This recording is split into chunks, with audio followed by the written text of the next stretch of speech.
Hello नमस्कार, कसे आहात मंडळी? मस्त ना. आता व्हिडिओच्या सुरुवातीलाच तुमच्या लक्षात आलं असेल की मी काय बनवते. तर मी बनवते मऊ रसरशीत असे गुलाबजामुन. जसे मार्केटमध्ये असतात ना सेम तसेच बनवते. तर चला, एक सिक्रेट गोष्टसुद्धा मी या व्हिडिओमध्ये सांगणार आहे, त्यासाठी व्हिडिओ शेवटपर्यंत बघा. तर इथं मी 200 ग्रॅमचं पॅकेट घेतलेलं आहे गुलाबजामुनचं. प्रीमिक्स आहे, जे रेडीमेड बाजारात अवेलेबल असतं ते घेतलेलं आहे. सुरुवातीला पाक बनवूया. तर इथं 1 ग्लास पाणी घेतलेलं आहे मी. आता त्याच्यामध्ये गोड किती खाता येईल त्यानुसार तुम्ही साखर कमी जास्त करू शकता. 1.5 वाटी मी इथं साखर वापरलेली आहे. मोठी वाटी आहे बरं काही, नाही तर तुम्ही म्हणाल की छोटी वाटी, तर मोठी वाटी आहे. जवळजवळ 1.5 वाटी मी इथं साखर वापरलेली आहे. आता हे गॅसवरती ठेवायचं आपल्याला आणि याच्यात आहे ना वेलची वगैरे टाकू शकता तुम्ही, मी काय नव्हतं टाकलं. आणि हे उकळत ठेवायचं. तोपर्यंत आपण आहे ना गुलाबजामुन बनवायला घेऊया. तर इथं बघा, गुलाबजामुनचं आता पॅकेट आता उघडून घेते मी. सगळ्यात पहिली स्टेप आहे ना, सरळ मिक्सरच्या भांड्यामध्ये टाकायचं. आता याच्याने पुढं काय होतं ते तुम्हाला कळेलच किंवा मी तुम्हाला सांगतेच.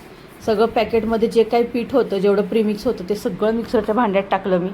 आता याच्यात आहे ना थोडं थोडं करून दूध टाकायचं बरं का, जास्त एकदम ओतायचं नाही आहे. तुम्ही पाणी टाकलं तरी पण चालेल, पण सगळ्यात बेस्ट आहे ना दुधाचाच वापर करून बनवायचे. जबरदस्त होतात. आता हे फिरवून घेते बघा. जास्त पातळ करायचं नाही आहे किंवा जास्त कडक पण ठेवायचं नाही आहे बघा. अर्धी वाटी दूध घेतलं होतं, त्याच्यामधून मी पाव वाटी वापरलेलं आहे. फार कमी दूध लागतं, जास्त लागत नाही. आता हे बघा, असं बॅटर झालेलं आहे. आता हे बघू शकता, घट्ट नाही आहे आणि पातळसुद्धा नाही, मीडियम कन्सिस्टन्सी ठेवलेली आहे. जास्त घट्ट ठेवलं की आपल्याला ते कडक होतं आणि मग गोळे बनवता येत नाहीत. त्यासाठी या पद्धतीचं पीठ बनवायचं. आणि तुपाचा हात लावलेला आहे, जेणेकरून आहेत ना गोळे आपल्याला सहज बनवता येतील आणि हाताला चिटकणार नाही. नाहीतर हे कसं चिकट असतं आणि मग हाताला चिटकलं जातं पीठ, त्यासाठी. तर थोडं थोडं करून मी इथं आहे ना तूप लावलेलं आहे. 1 चमचाच तूप घेतलेलं आहे, जास्त घ्यायची आवश्यकता नाही. बघू शकता, एवढंच तूप मी इथं वापरलेलं आहे. फक्त हाताला लावायचं आणि आपल्याला आहे ना पिठाला थोडंसं लावायचं आणि गोळे बनवून घ्यायचे. ही पद्धत वापरली ना की गोळे आहेत ना अगदी व्यवस्थित गोल होतात. त्याला चिरा पडत नाहीत. सगळ्यात महत्त्वाचं, जर का गुलाबजामुनला चिरा पडल्या तर ते अजिबात चांगले लागत नाहीत गुलाबजामुन. तर त्यासाठी ना पीठ व्यवस्थित मळणं गरजेचं आहे, सगळ्यात पहिली स्टेप. आणि त्याला चिरा अजिबात नको. आता बघू शकता कसे गुलाबजामुन आपले झालेले आहेत, अगदी व्यवस्थित असे बनलेले आहेत. आता सर्व गुलाबजामुन आहेत ना मी असे बनवून घेते.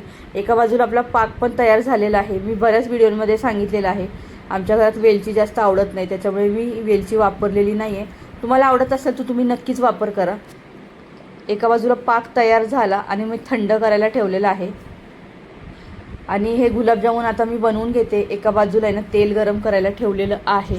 तुम्ही तुपाचा वापरसुद्धा करू शकता, पण आता माझ्याकडे एवढं तूप अवेलेबल नव्हतं, त्याच्यामुळे मी तेलाचाच वापर केलेला आहे. तेल किंवा तूप दोघांमधून कोणतंही एक वापरलं तरीही चालतं.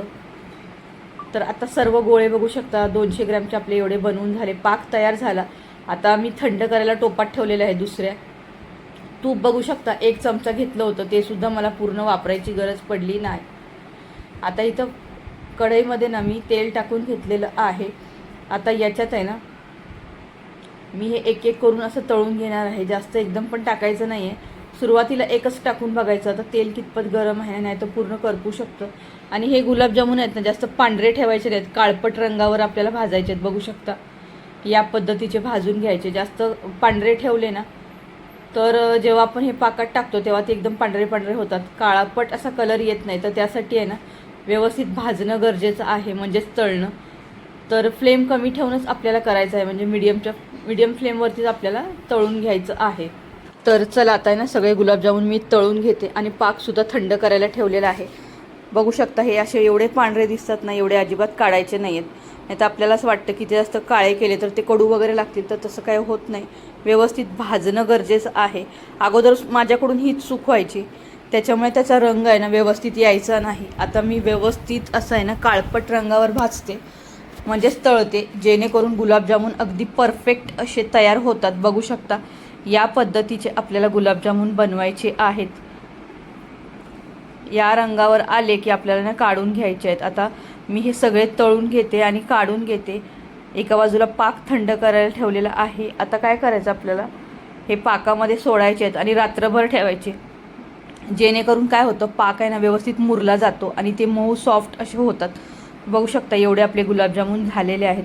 पाकसुद्धा थंड करायला ठेवला, जसं मी सांगितलं पंख्याखाली आणून ठेवला होता. आता त्याच्यात आहे ना मी हे गुलाबजामुन सोडून देणार आहे.